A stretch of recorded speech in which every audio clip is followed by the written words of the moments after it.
Assalamu alaikum to everyone.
कल किसने मारा है?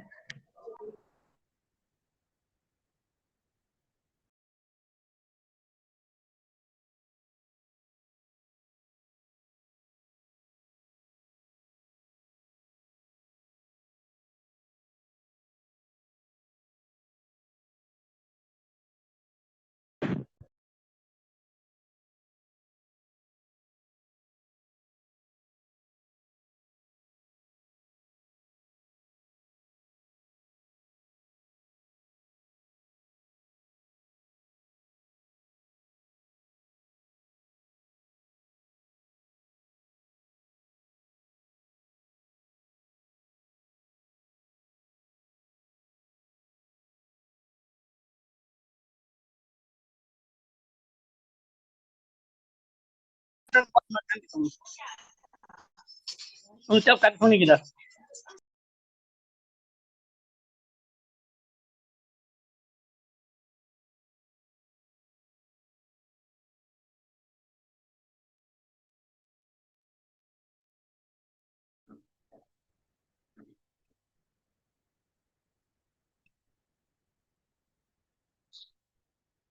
Stop it.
Assalamu alaikum.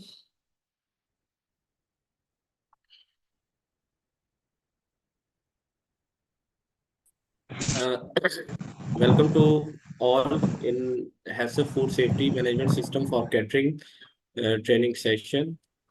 In this session, we will talk about the GMPs which are required in HACCP, and also we will talk about the PRPs which are related to the ISO more, and Codex not emphasize on the PRPs.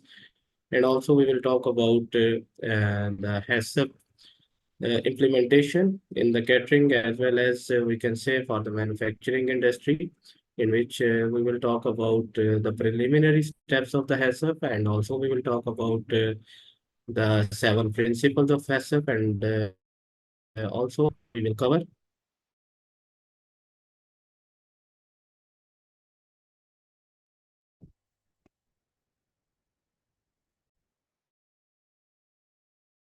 to give you the international and latest knowledge related to the HACCP, and related to the GMPs, and also related to the PRPs. And I will try my best to give you all that directly from the Codex Alimentarius website, and directly from the FAO training material, so that you can achieve and which is international, and of Codex International level directly, and which is valid for the whole world internationally, and which is the latest one, and also updated recently on the Codex Alimentarius website, and also on the FAO website. So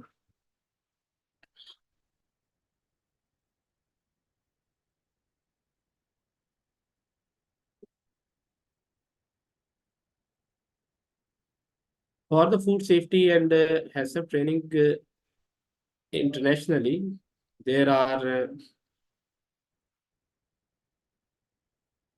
two accreditation bodies in the whole world. I will tell you about those also.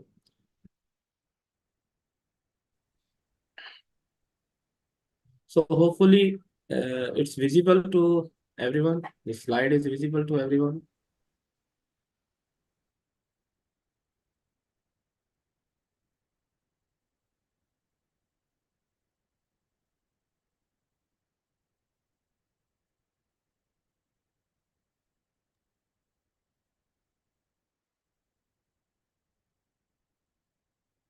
So hopefully the slide is visible to everyone. So here you can see my intro. This is for most of the people know me, and this intro is for the people who are joining first time for my training session.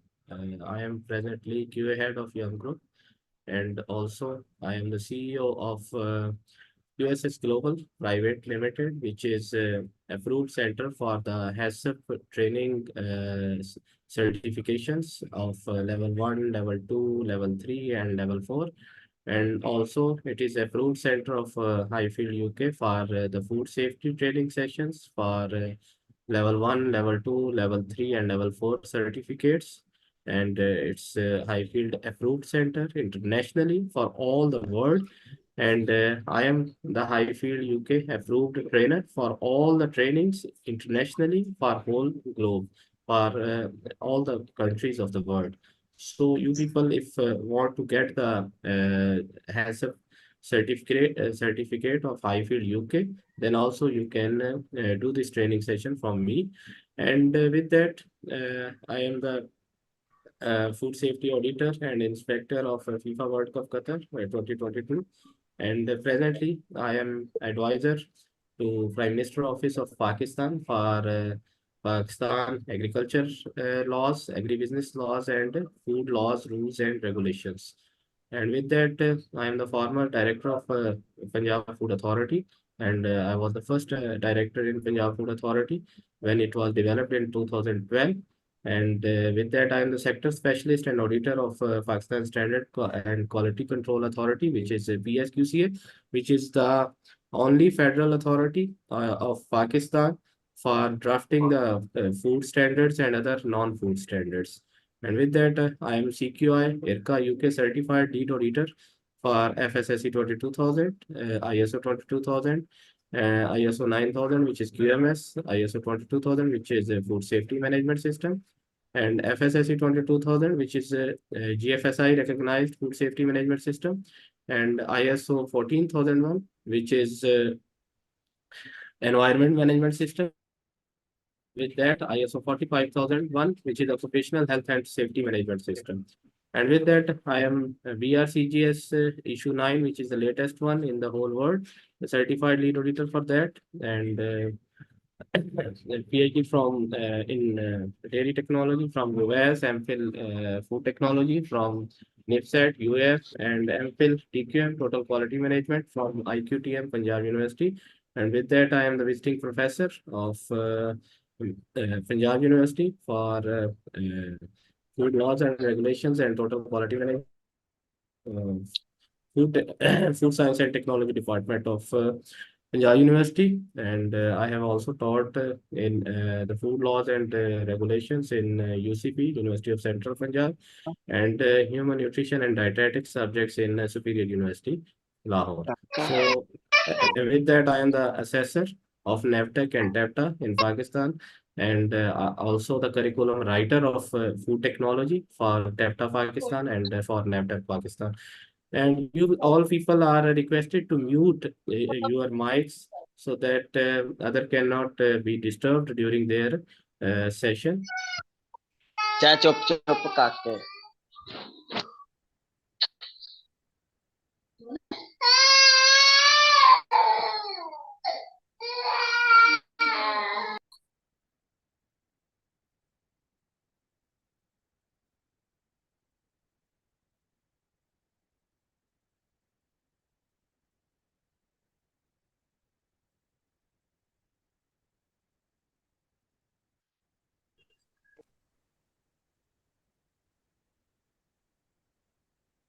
So now I will go directly towards the FAO and Codex, because for doing the HACCP implementation or HACCP awareness, first we should know about the GMPs and PRPs. Until then, the GMPs and PRPs are not, we don't have the knowledge related to that. Until that, we cannot know about the HACCP and HACCP principles are the HACCP implementation steps. So the basis are the GMPs and PRPs until so first we will go towards the GMPs and PRPs, and then we will go towards the HACCP principles and HACCP implementation 12 steps.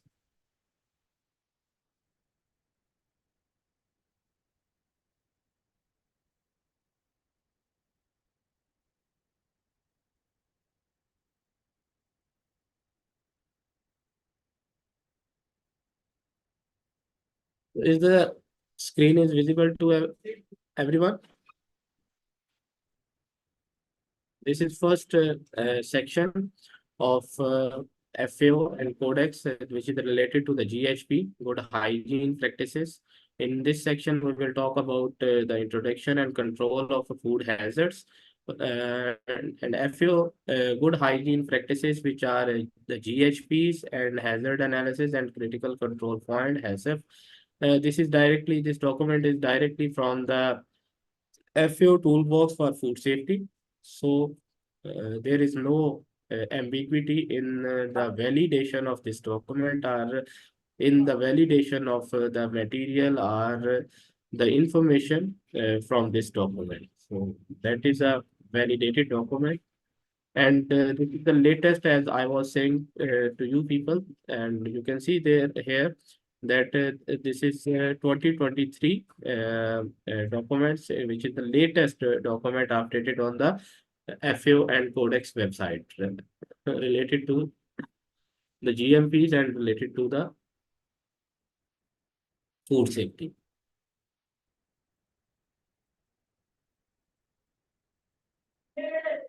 So in this first, which is related to the introduction of the good hygiene practices, we will talk about the good hygiene practices introduction, and then we will talk just the introduction of food hazards, and then we will talk about the food safety management. So the scope and structure for you instructions for use. Scope, we can say that scope is anything which we cover in that subject, that is scope. If we talk about the scope of the food safety management system, or if we talk then all the products and the premises which we cover in that food safety management system, these are all the scope in that food safety management system. And similarly, if we are talking about this document, then in this section 1 of the GHPs, good hygiene practices, whatever we will cover, that all is the scope of this document. So in this document, we will cover introduction and control of food hazards, and cover the primary production, and then establishment and design of facilities and equipment. These are all the basics. These are all the basis of uh, food safety, which should be available and which should be present and which should be implemented in any food processing industry, or in any food processing establishment. Either it's related to retail, either it's related to manufacturing, either it's related to catering. So these are the basic requirements which we all also say. Then the basis of the PRPs are the GHPs and the GMPs, and then the pest management, all that. And we will talk about all these. So either any industry goes for the HACCP implementation or ISO 22000 certification implementation, or even if they don't go for that, even they don't go for that, even then, if any industry is involved in the food processing, storage, retail, or transportation business, or even the warehousing business, even then, that food business should have implemented these all PRPs and GHPs and GMPs in their business. So these are the basic necessities. Again and again, I am emphasizing on these. So these we will cover the introduction and control of food hazards, primary production, establishment, design of facilities and equipment, which is very necessary. People don't know about these. Even our the PPFR 2018, Punjab Pure Food Regulations 2018, and then which is the latest implemented food authorities regulation in Punjab, and similarly for all other provincial food authorities, and then the food standards which are the latest Pakistan harmonized food standards by PSQ, Standard Quality Control Authority, which were issued and published in 2021. Still, the PRPs, which are the basic necessities, are the basic requirements in Pakistan and across the world. So we will talk about the basic standards requirements, international standard requirements for these ERPs. For example, establishment, the training and competence requirements by the legal authorities and by the ISO and GFSI and BRCGS.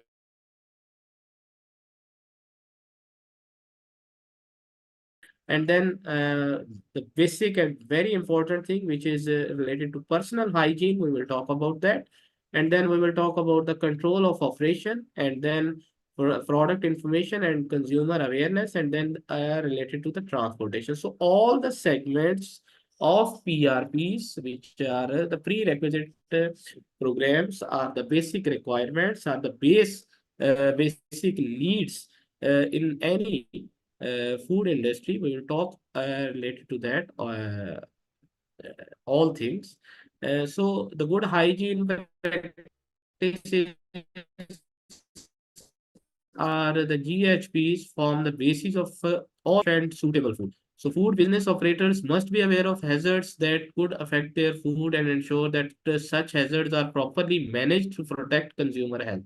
So basic aim and objective of any food organization is to provide safe and hygienic food to their consumers, which will not cause any type of harm to the health or to the health or the safety of their consumers. So basic aim and objective of every food industry, either it's related to the catering, either it's related to the manufacturing, either it's related to the retail, they all have same cause, they all have the same objective of provision of safe and hygienic food to their consumers.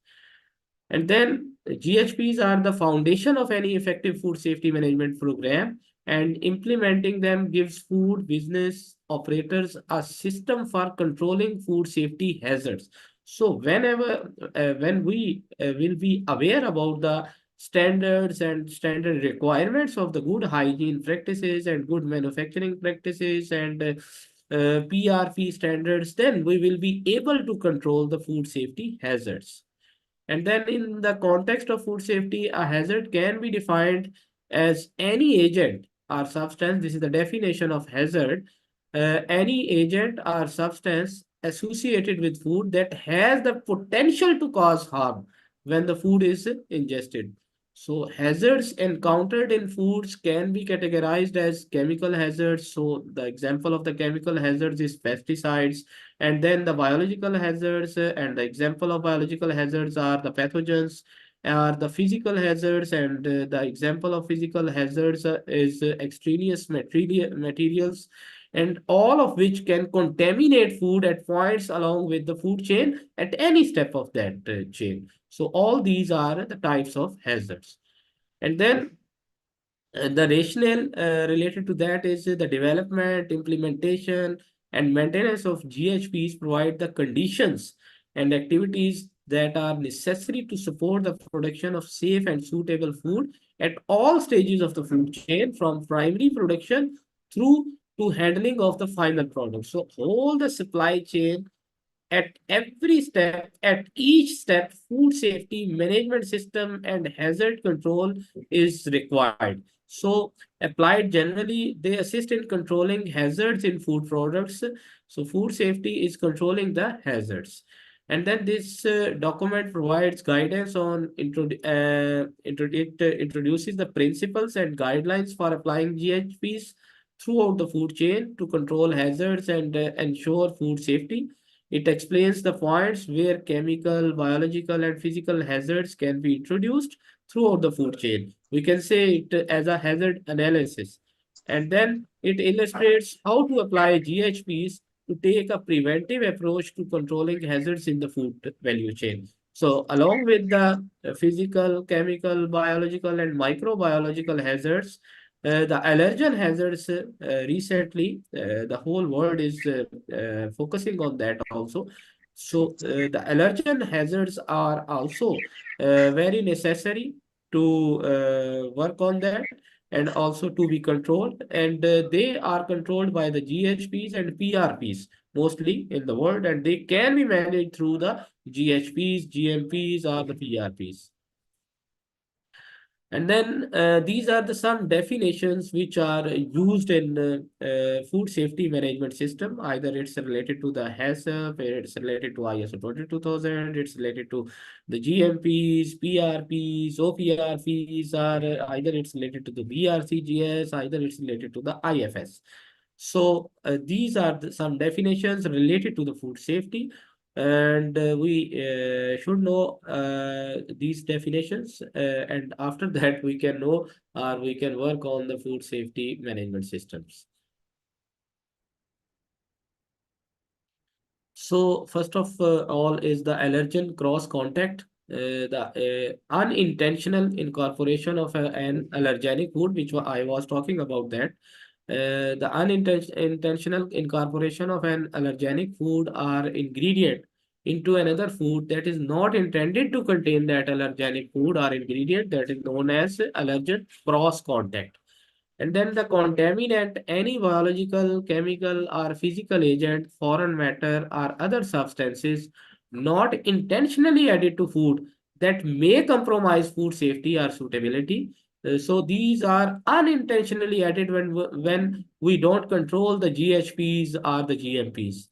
And then the contamination, the introduction or occurrence of a contaminant in the food or food environment is known as contamination. And similarly, the control, the state wherein correct procedures are being followed and any established criteria are being met to take all necessary actions to ensure and maintain compliance with established criteria and procedures. So, controlling these hazards by the procedures is known as the control. And then food business operator, the entity responsible for operating a business at any step in the food chain, he is the food business operator. And then food hygiene system, PRPs are the prerequisite programs supplemented with control measures at CCPs. CCPs are the critical control points which which are very important in the HACCP management systems, and they are determined through the codex decision tree. So these are very important, and we can say the term essential. These are the essential points where control is essential. So the food hygiene system, prerequisite programs supplemented with control measures at CCPs as appropriate, that when taken as a whole ensure that food is safe and suitable for its intended use. And then we talk about the food safety. Food safety is the assurance that food will not cause adverse health effects to the consumer, as I was talking about, and when it is prepared and are eaten according to its intended use. So this also should be incorporated with the its proper definition, because when we will not take the food according to its intended use, then it will cause the adverse health effects, even it is safe produced and safe provided. So again, we will talk about the definition of food safety once again. Is the assurance that food will not cause adverse health effects to the consumer when it is prepared and are eaten according to its intended use. And then we will talk about the food suitability.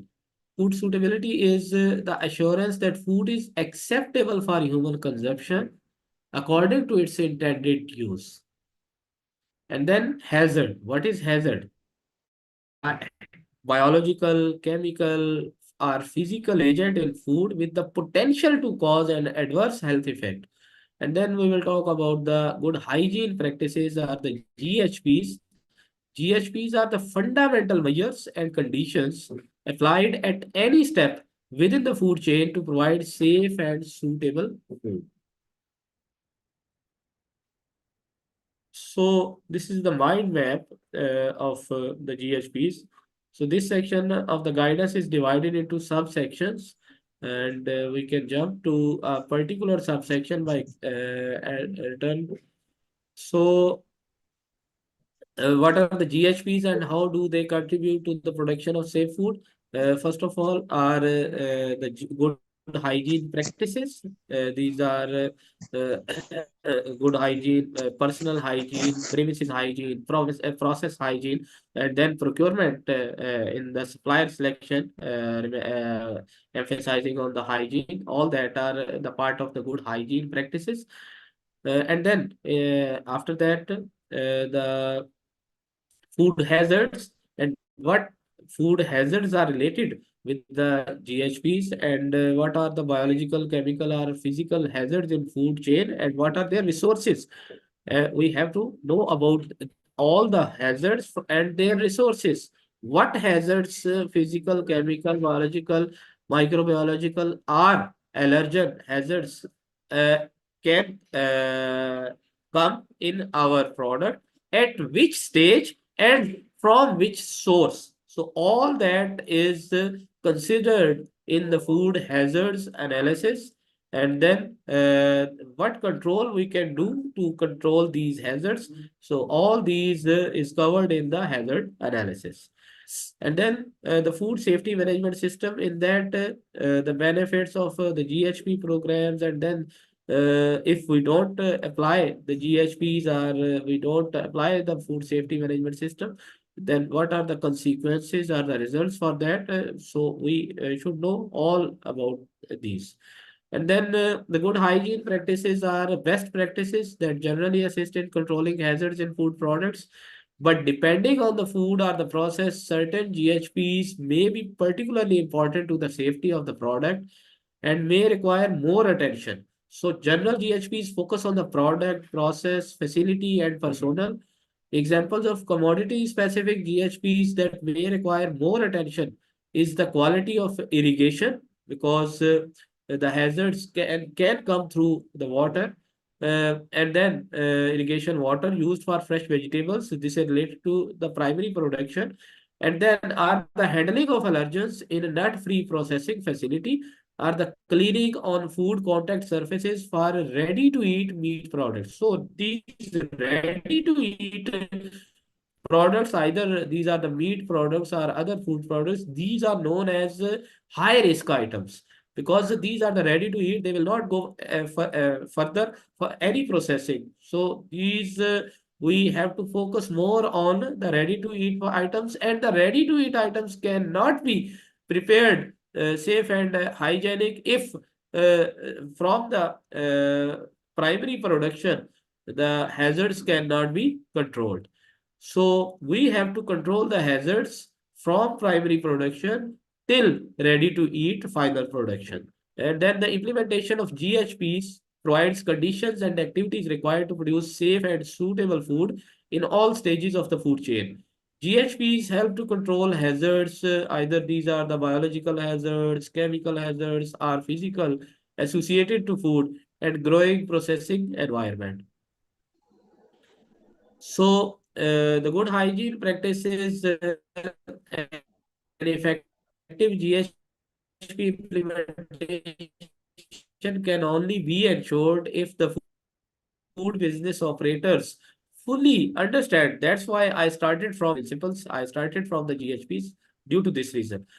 So, an effective GHP implementation can only be ensured if the food business operators fully understand their food and what are the ingredients of the food, and then what are the target consumers of this food, and then the production process. What is the process? Which are the steps of this producing this product? And then the chemical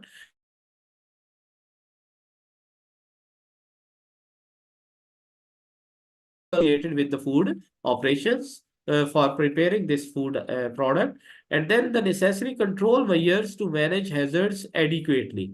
So first we will know about the hazard, their sources, and from where they can come, at which stage they can come, and then we will make the to control these not sufficient to address all hazards. It will be necessary to implement a HACCP system. So when we have implemented these GMPs or the GHPs in a proper way, after that we will go further for the implementation of a HACCP system, so that we can emphasize on the HACCP system or on its 12 steps or on its 7 principles when the GHPs or the PRPs are already properly implemented. So the Codex Alimentarius Commission has developed several commodity-specific codes of practices on the general principles of food hygiene guidance. Here I will tell you about the Codex Alimentarius. All the food safety standards, either these are related to the products, either these are related to the processes, either these are related to the contaminants, or either these are related to the additives. All the food standards are made by Codex Alimentarius across the globe internationally, and the different countries, then their federal bodies are the federal food authorities. They adopt those standards as such, or they some modify in some context according to the requirement or the condition of that country. But the main source of all the food standards across the globe internationally is Codex Alimentarius Commission. And then for food hazards along the food production chain, food hazards can contaminate. That's why I am directly teaching you about the food safety from Codex Alimentarius, their own document from the Codex Alimentarius, so that you can get the international knowledge and the latest knowledge.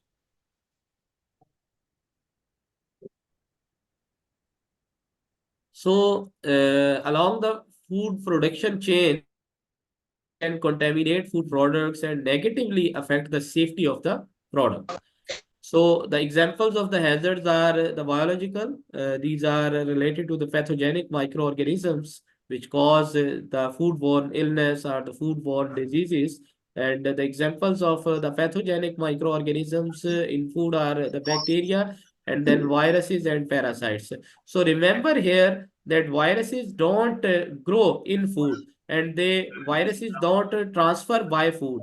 Viruses multiply in the living organism in the human body, and they are transferred from person to person, and they are not transferred through food to food. They are transferred from person to persons, and then from person to food. So then the chemical hazards, these are the naturally occurring chemicals like the allergens and mycotoxins. And then the allergens are also in the chemical contamination or the chemical hazard category. And then the mycotoxins are also in the chemical hazards added, and then the chemical if they come in the from the raw material source, and then the added chemicals like the pesticides, they can come from the as a pesticide residues from the raw material, and then also they can come from the pest control activities within the food premises. And then the heavy metals, they can come from through the water source and also through the raw materials. So these are all the chemical hazards. And then the sanitizers, if they are not cleaned after their application, then they also can be the part of a product as a chemical hazard. And then the plasticizers, the plastic, as the whole world is doing this task to remove the plastic bags and the plastic use, and going towards the decomposable materials for the packaging. So because these plasticizers are the microplastics, they are not decomposable or degradable, and they become the part of the product. They become the part of our body hazards are also. So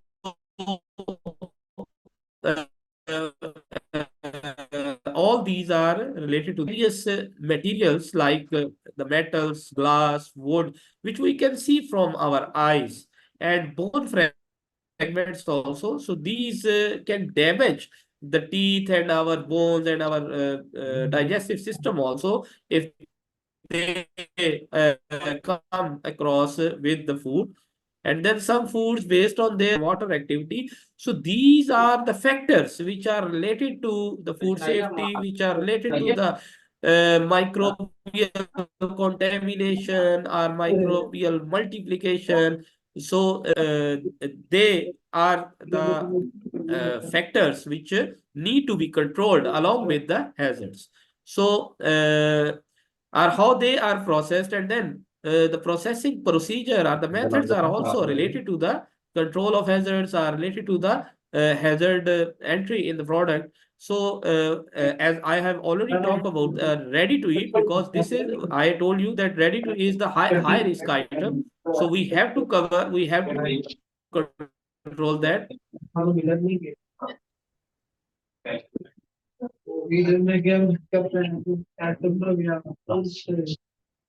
Once again, please mute your mics. All of you are requested to mute your mics.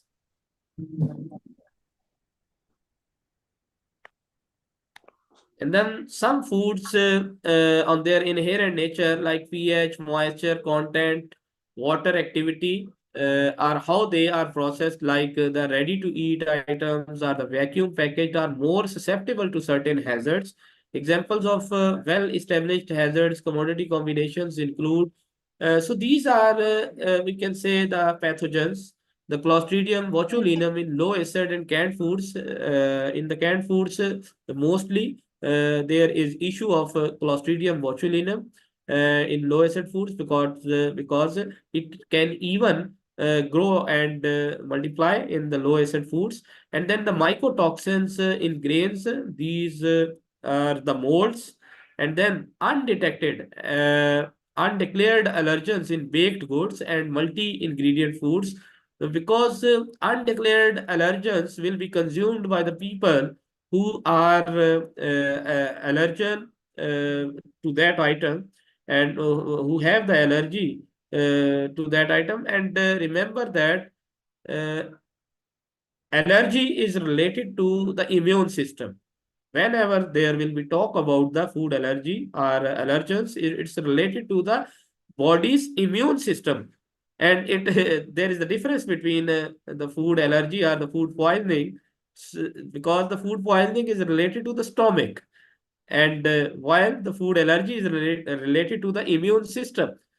If our body is not accepting any protein based item, like some people have allergy from the fish, some people have allergy from the uh, like eggs, and some people have allergy from the gluten which is present in the wheat items.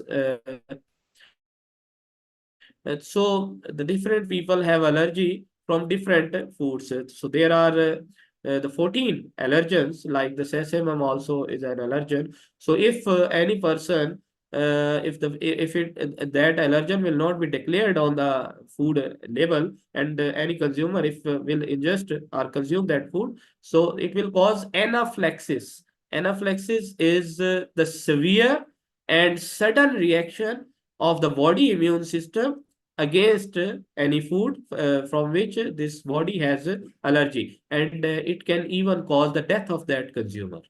So then after that, the bone fragments and meat also can be the source of physical hazards. And then Listeria monocytogenes in the smoked fish, because the smoked fish is given the temperature less than 75 degrees centigrade for the cooking, which is not sufficient for controlling or for preventing or for eliminating the Listeria monocytogenes or any other bacteria in the food. So they will survive and they will cause the food poisoning in the consumer. And then we will talk about the hazard identification. When undertaking a hazard assessment for a food or process, all potential hazards should be taken into account, but the focus should be placed on those likely to occur and be present. And when determining relevant and significant hazards for a food or process, the following should be considered. Historically, what hazards have been associated with the food product or commodity in question, which we are talking about or which we are producing? And then, is there any specific guidance provided for the commodity hazard combination by government or trade associations?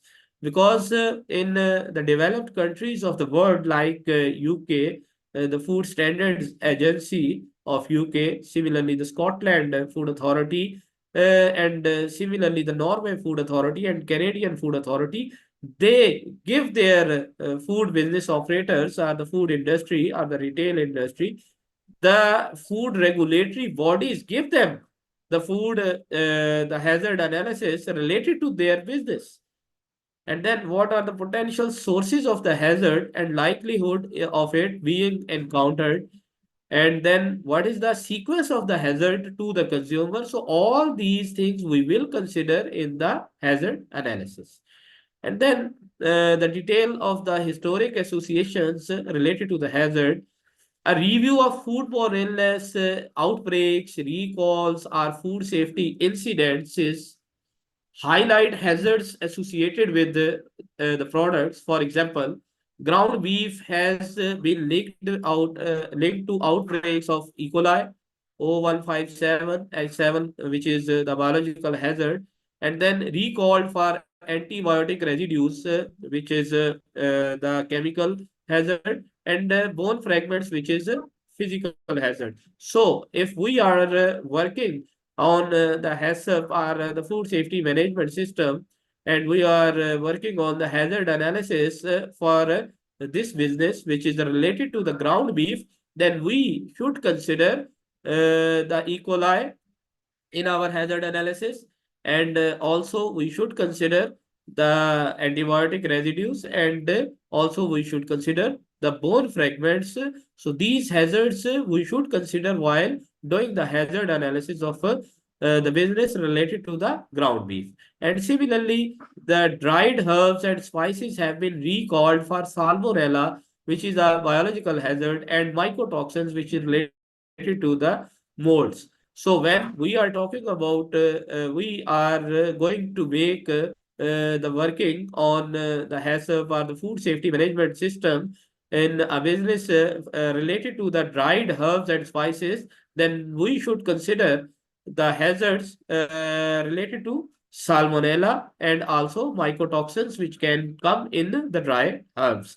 And similarly, the grains and cereals recalled due to mycotoxins. So whenever we are talking about or working about the business related to grains or the cereals, we shall consider the mycotoxins hazards. And similarly, the dried food recalled due to stones or the pits, which are the physical hazards. So whenever we are working for the food safety management system related to the dried fruit, we will consider the stones and the pits hazards of the fruits in our food safety has a management system for the hazard analysis.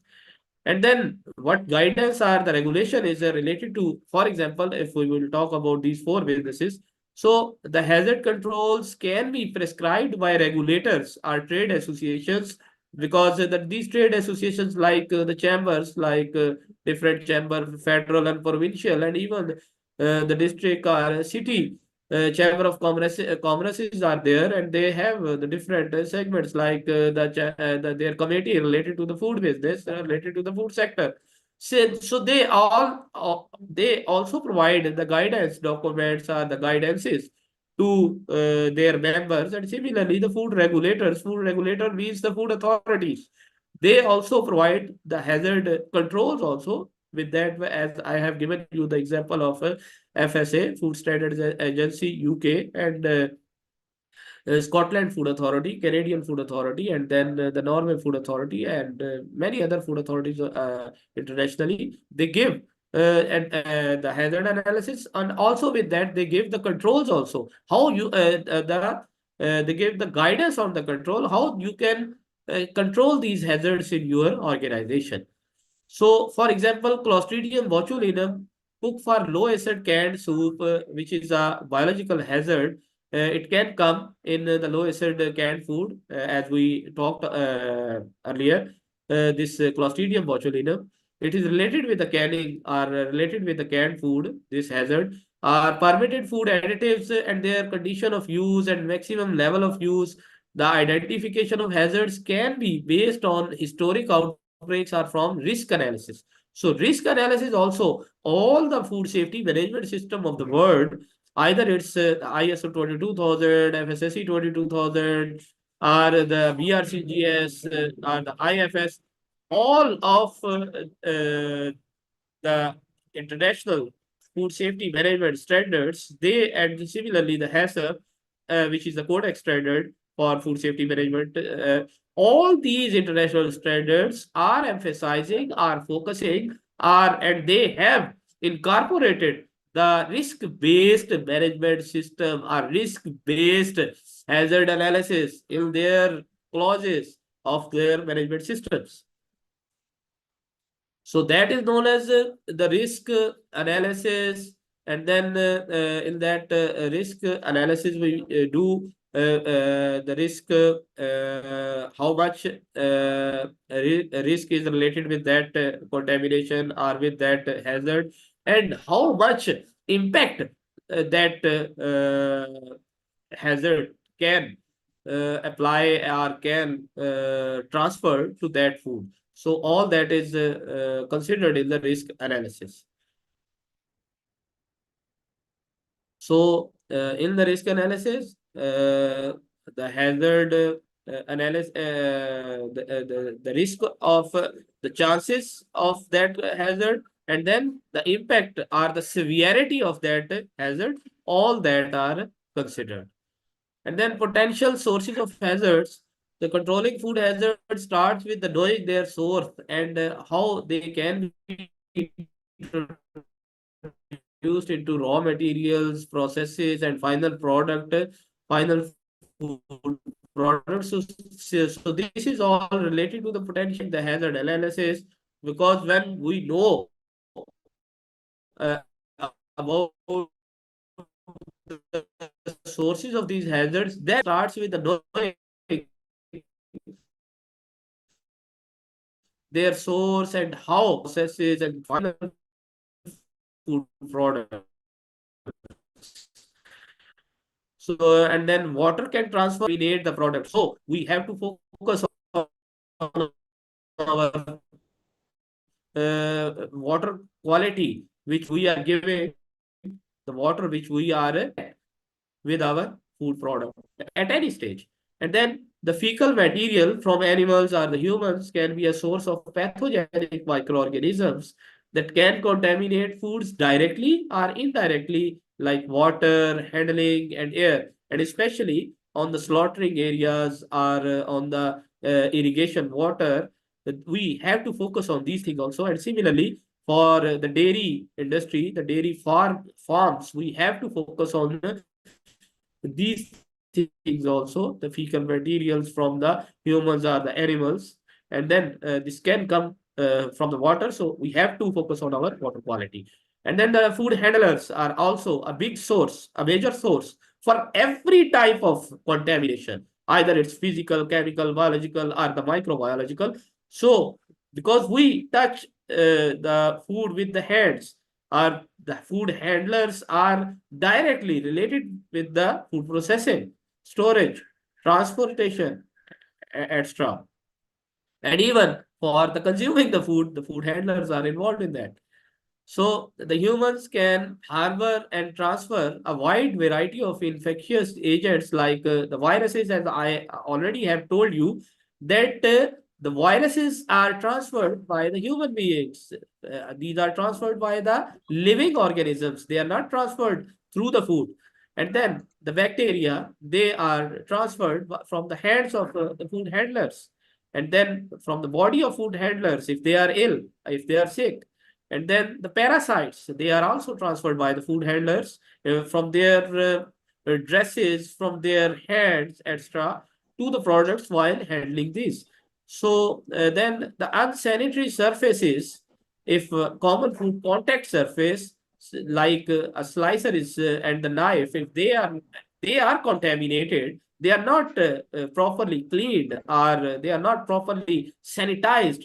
So they will be a source of hazard transfer, or the cross contamination, or they will be the source of contamination transfer to the food, are not clean and then sanitized or properly maintained, then biological, chemical, or physical agents like the microorganisms, allergens, etc., will be transferred through by unsanitary surfaces.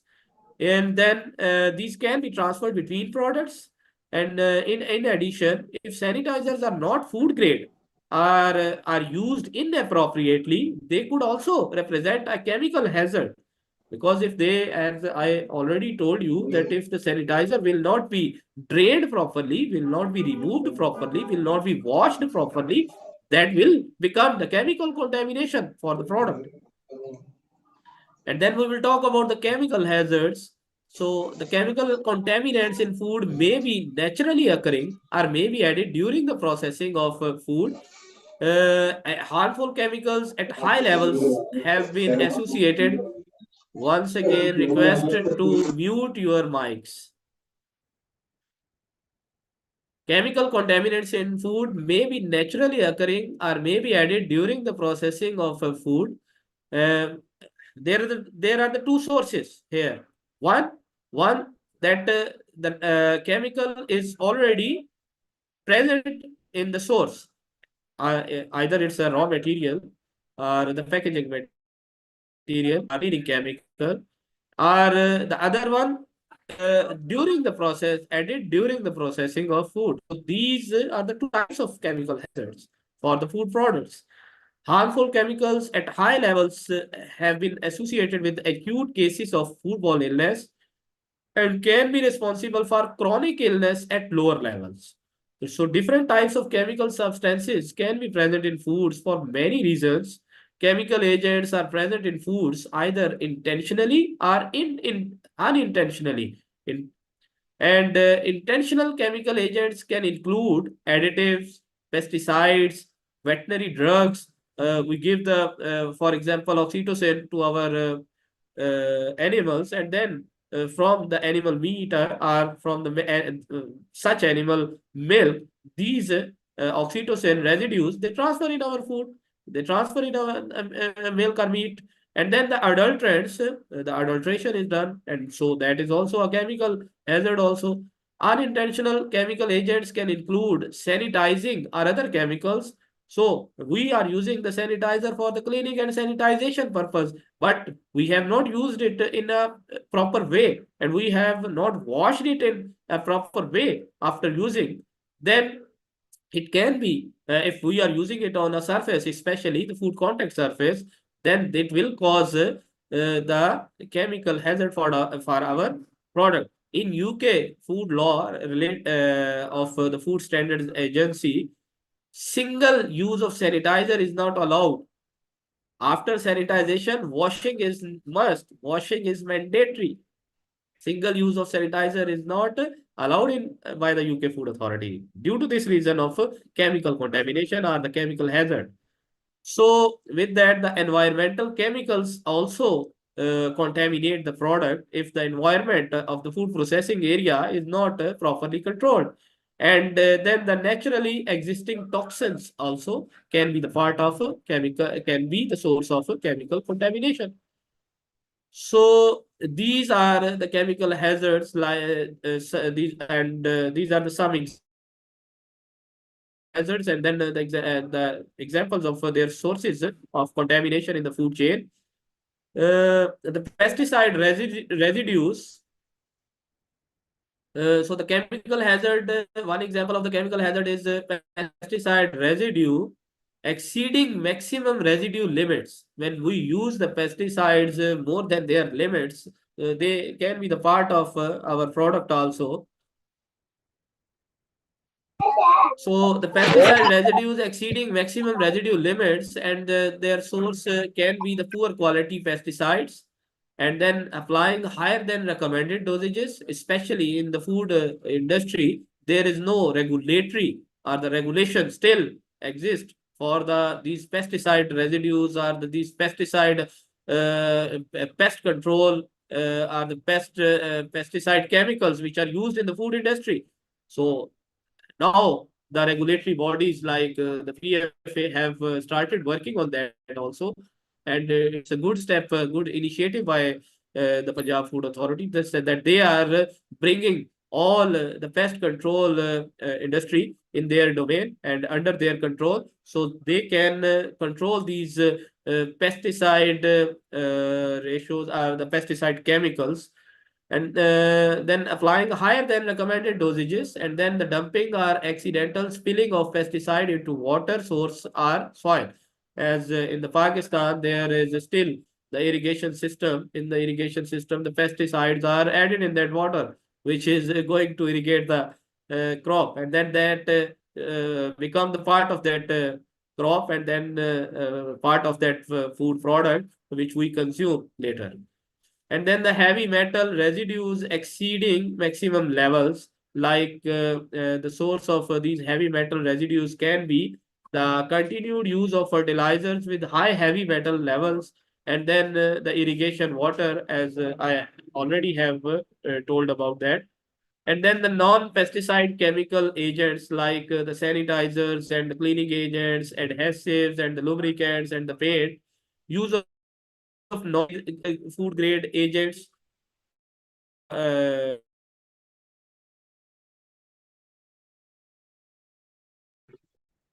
be the source of that. And then the contaminated storage containers are the equipment. The containers are the chemical for the other chemicals, and we are using those containers for the food products or the food commodities. Then that also can be the part of a chemical contamination. And then the leaks, paints, grease on equipment in contact with food. So in the food industry, the paint is not allowed in the food industry because the flakes of the paint, the smell of the paint that can come in our food product. That's why it's not allowed in the international food codes or the food standards. And similarly, the oil leaks. If this oil is directly in contact with the, for example, in some industries for the machine as a lubricant, the oils are used. If those oils are in direct contact with the food product, are then they are also the source of chemical contamination. And then the grease is also used as a lubricant in the equipments or the machinery related to the food processing. If that is not if that is in contact with the food, that it also can be a chemical hazard or the contamination for the food product. Similarly, the chemical spillage. If the chemical is dropped on it contaminates the food directly also through the spillage. It also can become the chemical contaminations. And then naturally occurring toxins like the mycotoxins or the allergens. Unacceptable storage conditions like excess humidity or light leading to mold growth. This is also related unacceptable storage conditions. Excess humidity or the light leading to mold growth. So if we don't provide the relevant humidity or the less humidity or the lighting that encourage the contamination or the multiplication of the molds in that area, which can become the chemical contamination. And similarly, the allergen cross contact. Allergens contaminate the food by the cross contamination. Whenever, wherever they are not required, but they, if by the cross contact, if they become the part of that product, at that stage, these are also the chemical contamination for the product. And then intentionally added chemical agents like the preservatives. If we use the preservatives more than the standard limits, then they become a hazard or the chemical hazard in our product. And then similarly, the dyes, especially the non-food grade dyes, and even the food grade dyes, if we use more than the standard limit, they also become the source of chemical contamination or the chemical hazard for our product. And other coloring agents also, the pigments and extra, if we use more than the standard limits, they become the chemical hazards for our product. So the approaches to control for chemical hazards, to minimize the effect of unsafe chemicals in food, standards have been developed that define their permitted maximum levels in a food product. Specialized Codex Alimentarius committees such as the Codex Committee on Food Additives, CCFA, develop guidance on the control of chemical residues and contaminants in foods. Farmers, suppliers, and food producers need to properly use approved chemicals, not exceed maximum residual limits.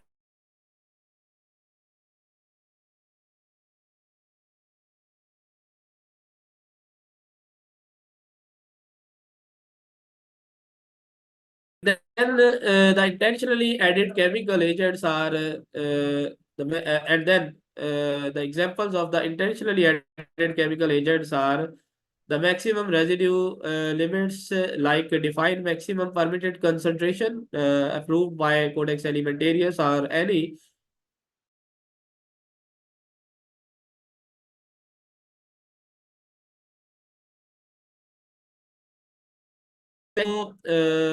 ensure that the intake of additive does not exceed the acceptable daily intake. So we have to consider the ADI. In the ADI also, these residues are these additives. And then the unintentionally added chemical agents like the contaminants, because these are unintentionally added, these are not intentionally added. If these are intentionally added, then these are additives. If these are unintentionally added, then these are contaminants. So the maximum levels define the maximum concentration of contaminants and natural toxicants, which are, we can say that bearable or allowable, uh, and these are the maximum levels. And beyond that level, if it crosses that level, that the non-conformance, it happens, the product becomes the non-conformant, and that is not advisable, or that is not recommended to be consumed. And then the extraneous maximum residue limits are referred to the compounds banned for agriculture uses, which are persistent in the environment. These are the banned items which are not allowed by the Codex Alimentarius or by the national regulatory authorities or regulatory bodies of any world, any country. And then we talk about the biological hazards. The biological hazards are microbiological organisms such as bacteria, viruses, fungi, and parasites, and are the main cause of acute foodborne illness in humans. Whenever we talk about the food safety, 99% food safety, that is related to the pathogenic bacteria, that is related to the microbiological organisms.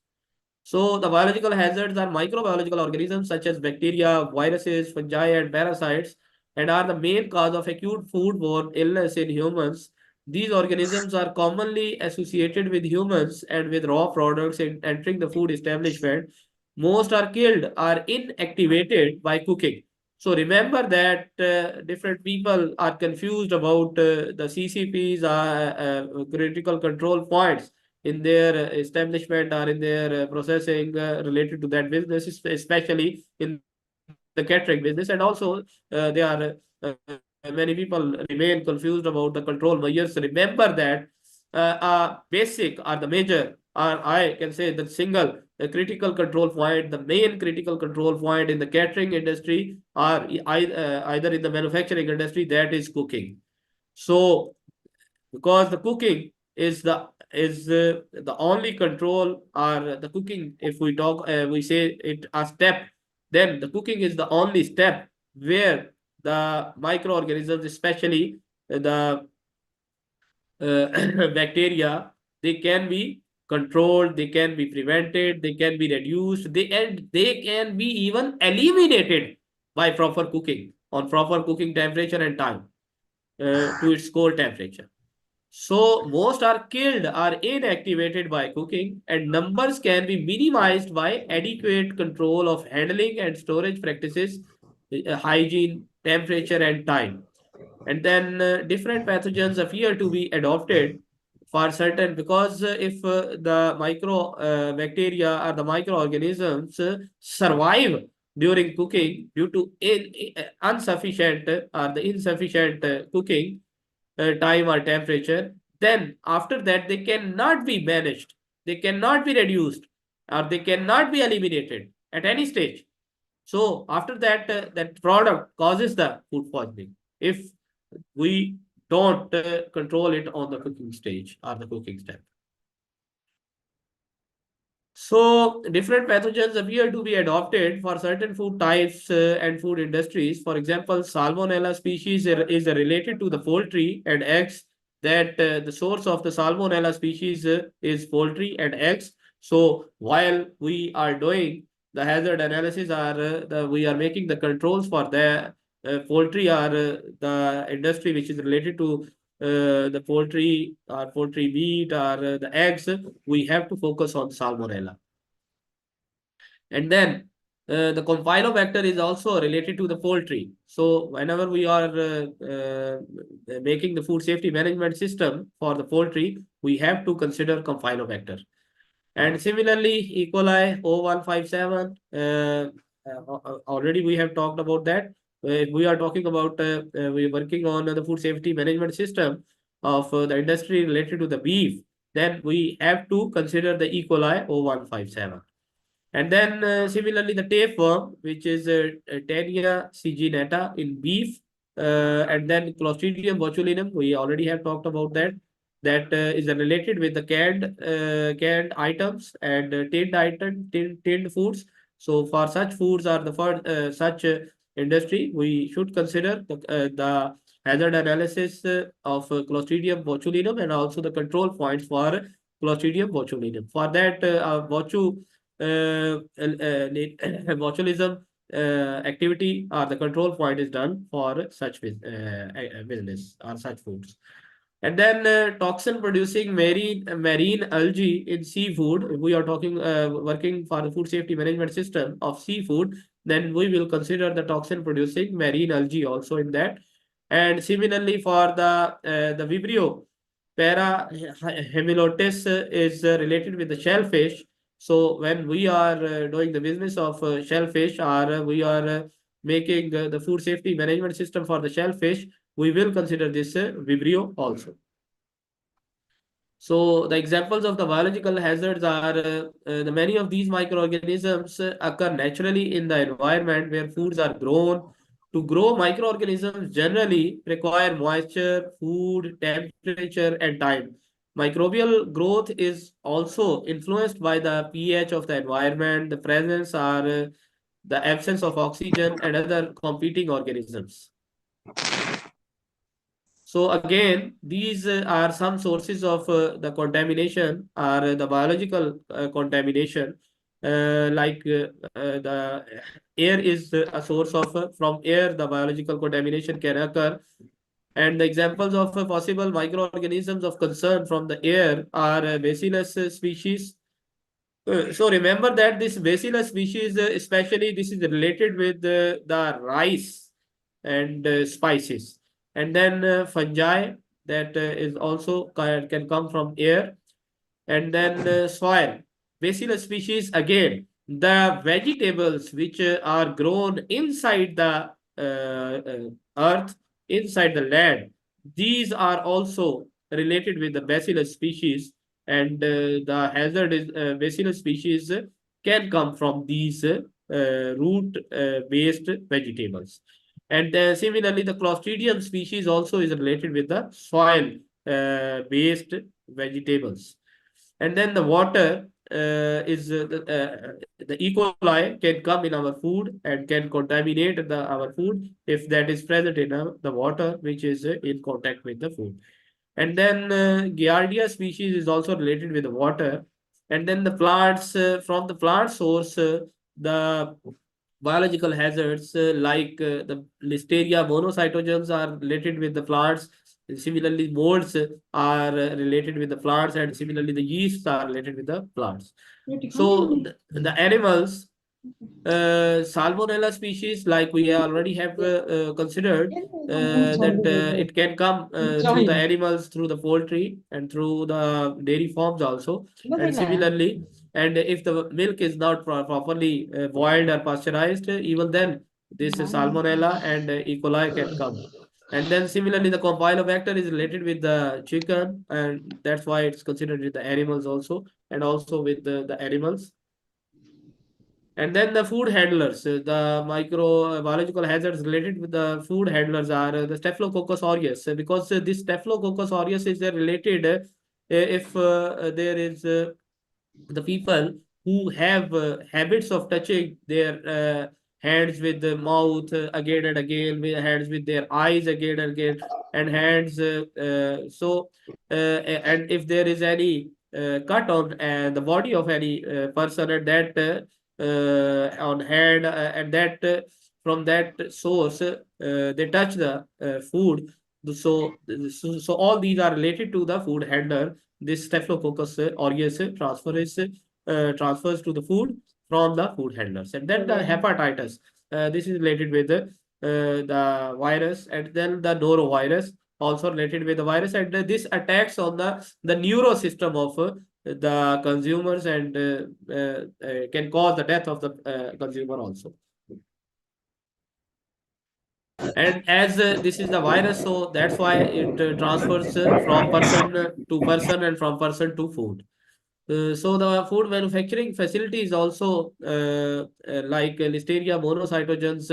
This Listeria is related to the cold stores, or the cold chains, or the cold refrigerators, because this can even grow and multiply on the refrigerator temperature. That's why for that we have to consider this Listeria monocytogens on.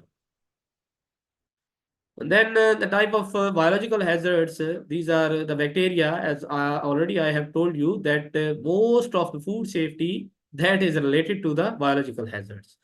And then the bacteria, specifically, if we talk about that as a biological hazard, the majority of reported foodborne disease outbreaks and cases are caused by pathogenic bacteria. They can survive for long periods of time in nature and in food processing environments also, because they make the spores whenever they feel any situation is not comfortable for them for grow or for multiply, they convert them into the spore condition. And similarly, they form the biofilms resistant to chemical sanitizers, and they multiply quickly. This is this process is known as the binary fission. They double every 20 to 30 minutes at 37 degrees centigrade. This 37 degrees centigrade is the danger zone. Or we can say this is the most favorite temperature for the bacteria to grow and to multiply, and can be beneficial. And bacteria are also in the beneficial category also. Some bacteria are used to produce food such as fermented fish and yogurt, and can be heat resistant, uh, like the spore formers as Clostridium botulinum is a spore former bacteria, and similarly Bacillus cereus, which is related to the cereal or the rice dishes. This is also the spore forming.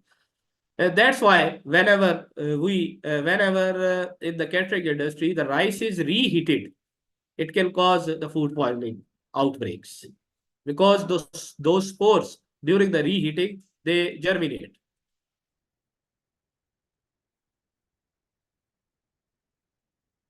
So types of biological hazard. Now we will talk about the fungi in detail. Yeast and molds are very hardy and can grow under many conditions.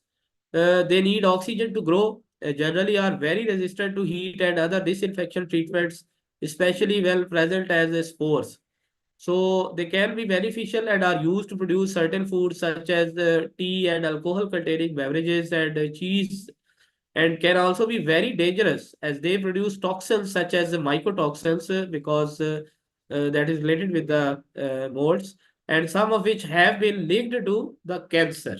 They can cause if the moldy food or the food having the fungus, if that will be ingested, it can cause the cancer also.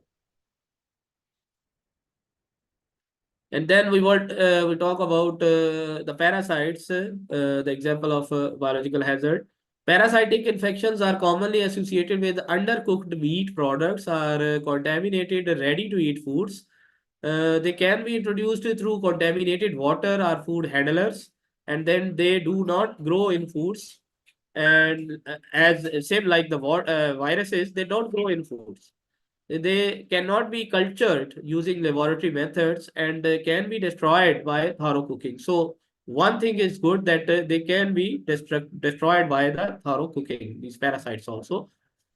So freezing may kill parasites in raw and undercooked fish, and only a small number of organisms are usually needed to cause illness because they even in a very minute quantity they can cause the illness. And then we will talk about the viruses. Viruses can be foodborne, waterborne, or transmitted to food by human, by animal, or other contacts. So already again and again, I have told you that viruses need a living organism to multiply, to move, to transfer. And they do not grow in foods. They can cause illness when present in small numbers, and they are present in the environment. They are persistent in environment, and they contaminate foods through water, fecal material, and food handlers because the food handlers are the living organisms and generally are resistant against disinfection, especially those that are small and do not contain an envelope in their structure.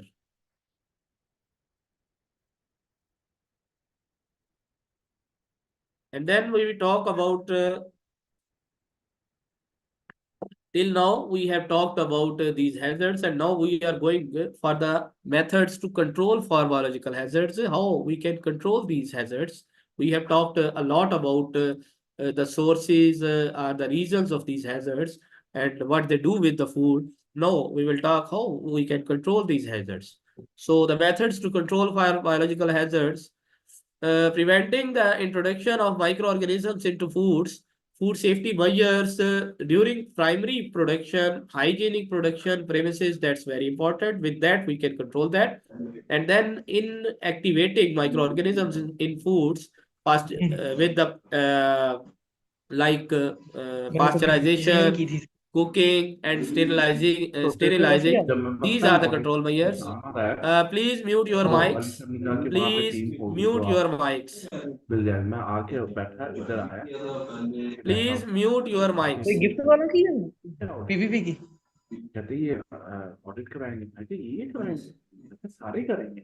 तो फिर उनको कहना था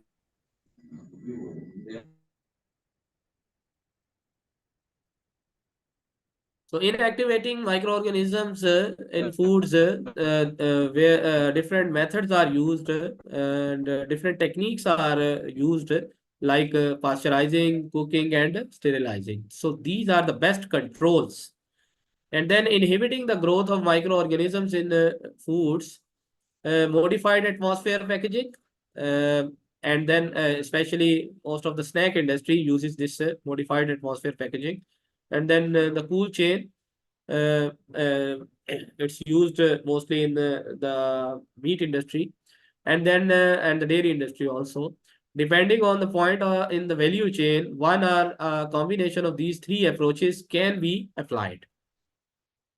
So for the microbiological testing can be executed to determine acceptability of a product or food a lot.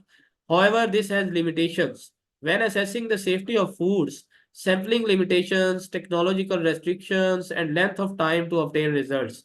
Therefore, a preventive approach to food safety offers more control than sampling and testing.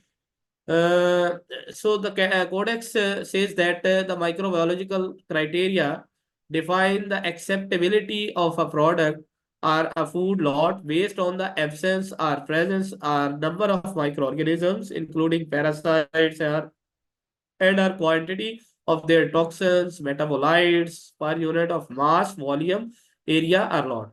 Not only the microbiological organism should be absent or should be within the limit, also its toxins or its parasites and its metabolites also should be within the limits.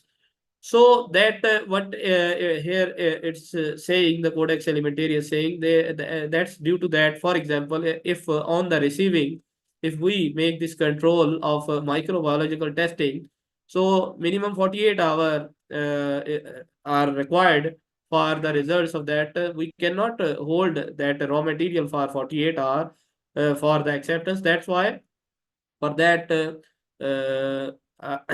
a COA, certificate of analysis from the provider, and many other techniques, the delay for giving the time to result are used in microbiological criteria.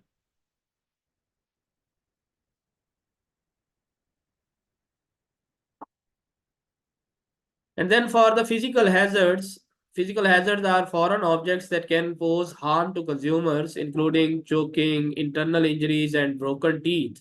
Typical examples include materials such as glass, wood, metal, and stones. So the physical hazards examples are from the environment. The sources are harvesting environments. Stones can come from there, from the harvesting environment क्या ध्यान देना areas, चाहिए and similarly from the equipment and processing area, broken lighting fixtures and gauges like the glass and plastic can be the source of physical contamination. And similarly, damaged pellets of wood, like they can be the source of physical hazard, and also inadequate cleaning and maintenance also can be the source of physical contamination. And then foreign objects from handling by personnel, unsuitable, careless or untrained staff can be the source of foreign objects contamination, physical contamination, and also unsuitable clothing also can be the physical contamination. Like if the uniform of the food handlers is having the buttons, and that's why internationally the buttons, the studs, and similarly even the pockets are not allowed for the food handlers. And then the methods to control physical hazards are the physical hazards can be controlled through observation and mechanical means such as proper sorting and cleaning of incoming raw materials. Different sorting machines are used for that. And then different cleaning machines are also used for that. Routine checks and audits of all glass and brittle plastic in the processing environment, online metal detectors and magnets, online filters and screens, and X-ray technology. So these are the different techniques which are used for the hazard identification of physical hazard. And now we talk about the food safety management system. decide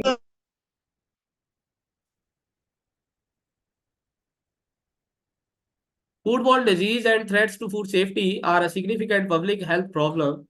Although government bodies are responsible for producing and enforcing national food safety policies and regulations, all parties in the food production chain are responsible for the safety of the food. Only the regulatory bodies, it's not the regulatory bodies task only, or the responsibility only to ensure the safe food provision in the country or in the area. It's everyone's responsibility to be the part of a food safety management, or to be the part of a safe and hygienic food provision in our environment. So then food is considered safe when it does not cause illness or injury due to the presence of biological, chemical, and physical agents. Contamination of food products can occur at all points throughout the food production chains. That's why it is important to understand and implement the elements of successful food safety management, food and codes of good practices. So the measures which should be taken where necessary to protect food from potential sources of contamination. To protect food from potential sources of contamination, if we will protect our food from any type of these sources of contamination, then we can produce the safe food. Protect food from damage, like to render the foods unsuitable for consumption. And similarly, we have to protect our food from damage also, because the damages also can be the cause of contaminations. And similarly, provide an environment. We have to provide an environment which effectively controls the growth of pathogenic or spoilage microorganisms and the production of toxins by these microorganisms in the food. So for that, 4 C's is also, and then the FATM. This term is also used for that. The food, time, temperature, oxygen, and then moisture. These are the parameters which should be controlled for the food safety management systems. And then the definition of the GMP program. Please mute your mics. A food business operator's GMP programs should cover both the safety and quality aspects of food production. So they describe the principles, procedures, and means needed to create an environment suitable for the production of safe food. A GMP program should describe organizational structures and responsibilities. These are very important because when until when we have not given the responsibilities clearly to the food safety team, or to the HACCP team, or to the GMP team, or to the quality assurance team, or to the quality control team, or if we have not given the tasks or responsibilities to the production, QA, food safety, etc. And similarly for the preventive maintenance and pest control, all that, if we will not clearly have given the responsibilities to different departments and to different people, then we cannot achieve the proper food safety aims and objectives.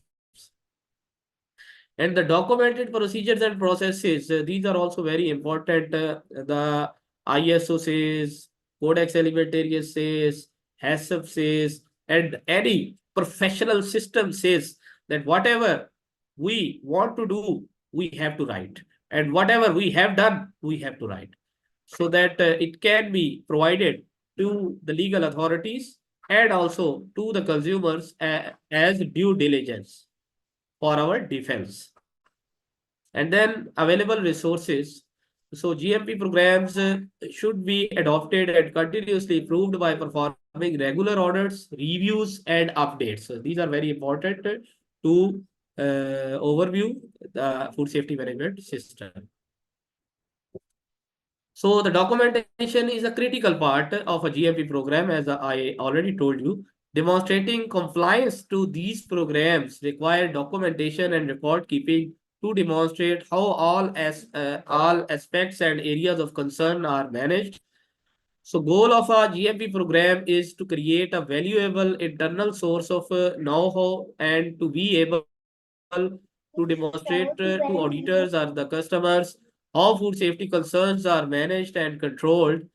In their attempt to minimize foodborne illness, most governments incorporate codex guidelines and recommendations into their food legislation. Food safety authorities require that food processors identify and control steps that are critical to food safety. It means that the CCPs, critical control points. So, like the UK Food Authority and other many developed countries' food authorities, they have taken it and they have made it mandatory that either it's a small scale business or it's a multinational organization, at least they have to define, they have to determine the CCPs, critical control points, and their controls. And for that, either a small documentation, a minimum documentation, or a multi-dimensional documentation should be available there and should be followed and should be provided to the legal authorities and also to the consumers whenever there is requirement for that. So compliance with this requirement requires a documented food safety and quality management system. So the benefits of following good hygiene practices, why we are talking about this since last 1.5 hours, what are the benefits of following good hygiene practices? Now we will talk about the benefits also. Safe and wholesome food. It is required for the provision of safe and wholesome food. And similarly, the good hygiene practices are required for raising customer confidence and similarly increased compliance to regulatory requirements and similarly minimizing risk of costly food recalls associated with unsafe food because these food recalls are very costly. They increase our expenditure, they waste our money, and they waste our brand image also. To minimize that also, we have to follow the good hygiene practices and similarly creating a workforce that understand the concept of safe and safe food production. Reducing waste during the whole production process. If we are maintaining and we are following the good hygiene practices, we will be able to produce the safe and hygienic food for our consumer, which will not be wasted during the process or after the process. And similarly, opening up to market opportunities like the distributors that require certified suppliers.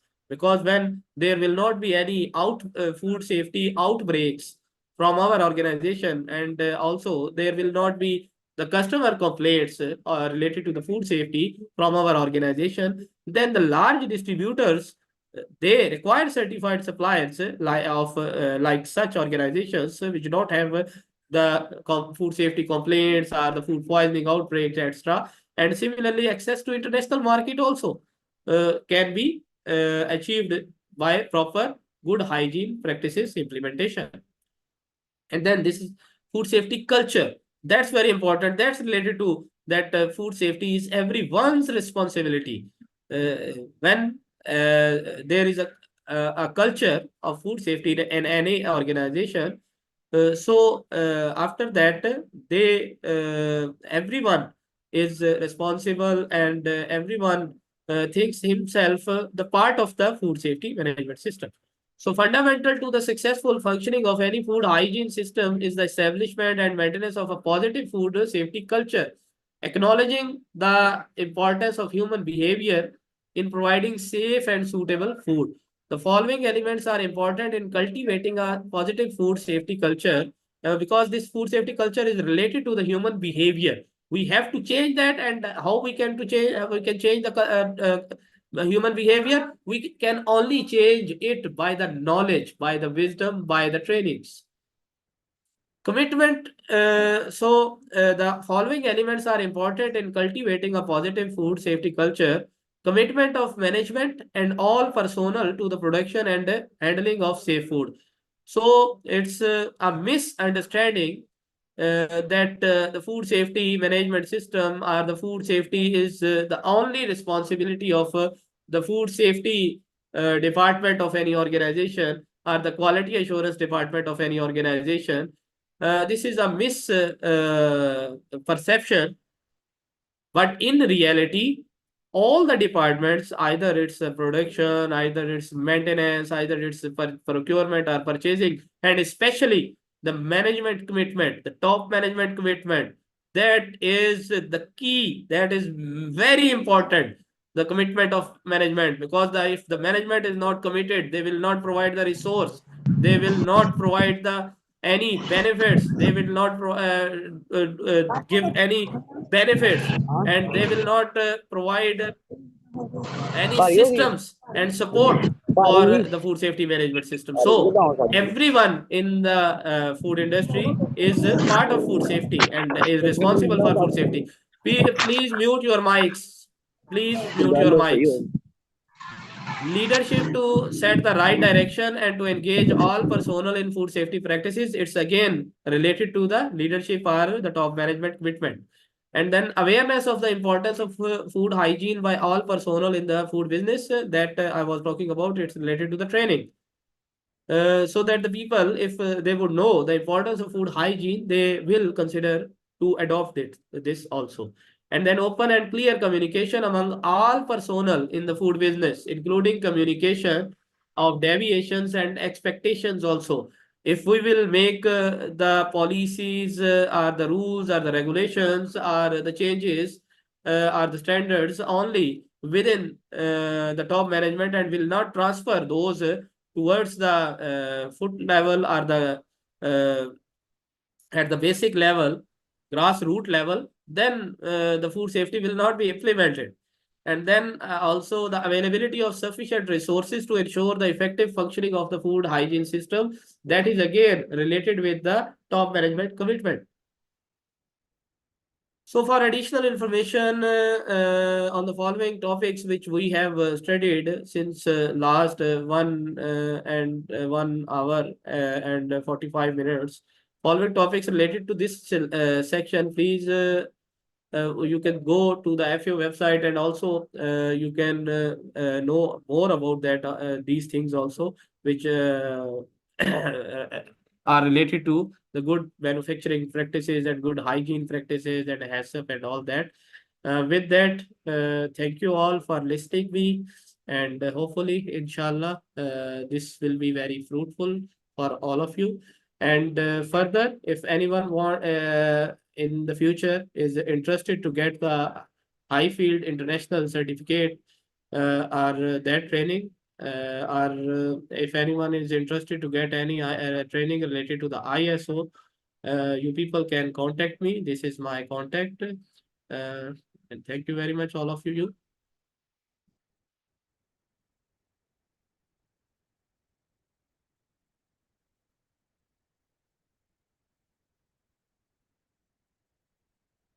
During that, any question from anyone? I am here to answer.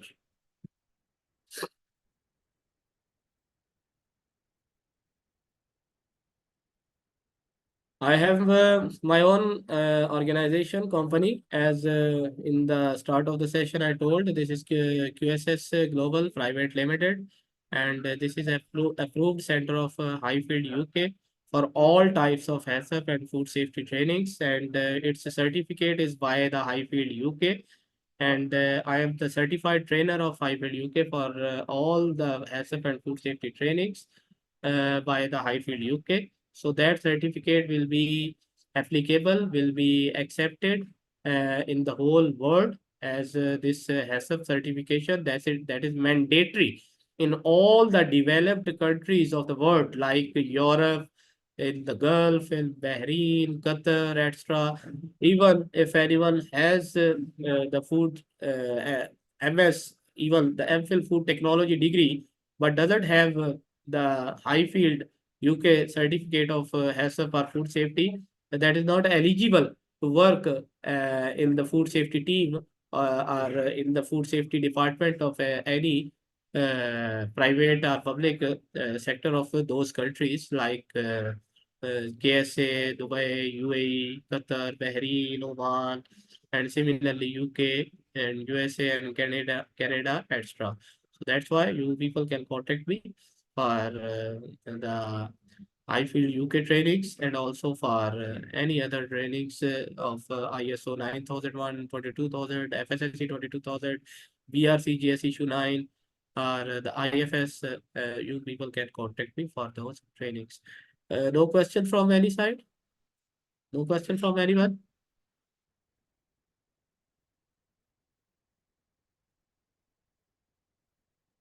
So thank you all. With that, Alhamdulillah, you people have got the international knowledge directly hello from अस्सलाम वालेकुम Walaikum Assalam. जी sir मैं Mrs Sophia बोल रही हूँ sir. एक तो मैंने बदकिस्मती से माइक्रोफोन में कुछ खराबी थी तो पहले से नहीं सुन सकी सही से तरीके से। बहरहाल आखिर में मैंने पार्टिसिपेट किया। और सर क्वेश्चन तो ऐसा नहीं है, सर्टिफिकेट मिलेंगे हमें? जी जी इंशाल्लाह मिलेगा, क्यों नहीं मिलेगा। ठीक है, बहुत शुक्रिया। Any other? And this was the free session, and the purpose or my aim or objective was only to give the latest and updated and the highest knowledge related to GHPs, good hygiene practices, good manufacturing practices of Codex Alimentarius level and FAO level to my country people, especially to my juniors and to my students, so that this can be helpful for their future, and they can attain the jobs, or they can be more successful in their jobs if they are already in the industry, they are the professionals. And for the professionals also, because every day I also there is no limit of knowledge, every day is our learning day. With that, thank you very much. Allah Hafiz.